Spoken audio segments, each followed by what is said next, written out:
వర్షం, ఉరుములు, మెరుపులు సుడిగాలితో హడలెత్తించింది. నమ్మిన ఏ కొందరో బాబా వద్దకు పరుగు పరుగున వచ్చారు. బాబా కన్నులు ఎర్రజేసి ప్రకృతిని కసురుకున్నారు. వాతావరణం ప్రశాంతంగా మారిపోయింది. ఆకాశంలో వెలుగు రేఖలు కాంతులు విరించారు. సూర్యకాంతిల బాబా తేజస్సు బహిర్గతమైంది.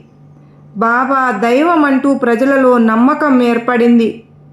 దుని మంటలు ప్రజ్వరిల్లినప్పుడు సటకా దెబ్బతో అగ్నిని తల వంచేలాగా చేశారు బాబా. తాను సృష్టించిన పంచభూతాలను సకల జీవుల క్షేమం కోసం సౌమ్యంగా మసలమని బాబా ఆదేశించారు.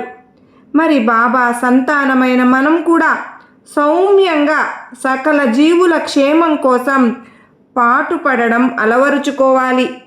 ఉయ్యాలా జంపాలా అంటున్నారు లోకాలే ఊయలైన ఆ తండ్రికి. బాబులే లోకమాయే ఈనాటికి.